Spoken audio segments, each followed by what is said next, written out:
எல்லாருமே அபோசனம்னு சொல்லிட்டு பிடிச்சி பேசிகிட்டு இருக்காங்க. பாட்டி பார்த்தீங்கன்னா பயங்கரமாக திட்டுறாங்க. நானே பெரியவ இதெல்லாம் அபசகுனம்னு நினைக்கவே இல்லை.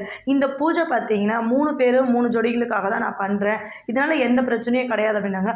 அனாமிகா வந்து மகா கூட சேர்ந்து எனக்கு பூஜை பண்ணுறதுல எனக்கு விருப்பம் கிடையாதுன்றாங்க. போய் கேட்கும்போது பார்த்தீங்கன்னா பாட்டி திட்டி அனுப்பிச்சிடுறாங்க. நீ உன் மருமகளுக்கு சப்போர்ட் பண்ணிட்டு வரான்னு சொல்லிட்டு மகாவுக்கு பார்த்தீங்கன்னா திடீர்னு கால் வருது. பிரபாக்கு ஆக்சிடென்ட் ஆயிடுச்சுன்னு சொல்லிட்டு சூர்யா கிட்ட மட்டும் சொல்லிட்டு மகா போயிடுறாங்க. அப்போ பார்த்தீங்கன்னா பிளட்டு தேவைப்படுற மாதிரி இருக்குது. சரின்னு சொல்லிட்டு வீட்டில் பார்த்தீங்கன்னா ஒரு மாதிரி பேசிகிட்டு இருக்காங்க.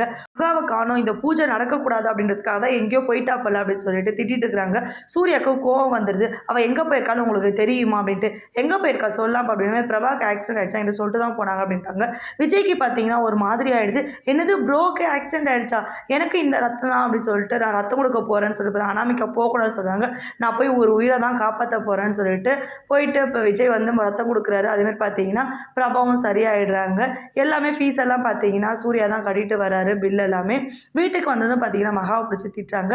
உனக்கு உன் தங்கச்சி உனக்கு பெருசாக போயிடுச்சா, இந்த பூஜை நடக்குதுன்னு தெரியாதா உனக்கு, பூஜை நடத்தி முடிச்சுட்டு போக வேண்டியதில் உன் தங்கச்சியை பார்க்கறதுக்குன்னு காயத்ரி கேட்குறாங்க. கோவம் வந்துட்டு அங்கே இருக்கவங்க எல்லாருக்குமே, என்ன காயத்ரி இப்படியெல்லாம் பேசிகிட்டு இருக்க, நீ ஒரு உயிரை காப்பாற்றுறதுக்காக தான் நான் போயிருக்கா, அவள் குடும்பத்தில் இருக்கவங்களுக்கு உனக்கு அவ்வளோ முக்கியமாக போயிட்டாளா அவன் மருமை அப்படின்னு சொல்லிட்டு எல்லாருமே காயத்ரி பிடிச்சி திட்டுறாங்க. சித்ராதேவிக்கு பார்த்தீங்கன்னா ரொம்ப சந்தோஷமாயிடுது. காயத்ரியை பிடிச்சி எல்லாருமே திட்டின உடனே சந்தோஷப்படுறாங்க.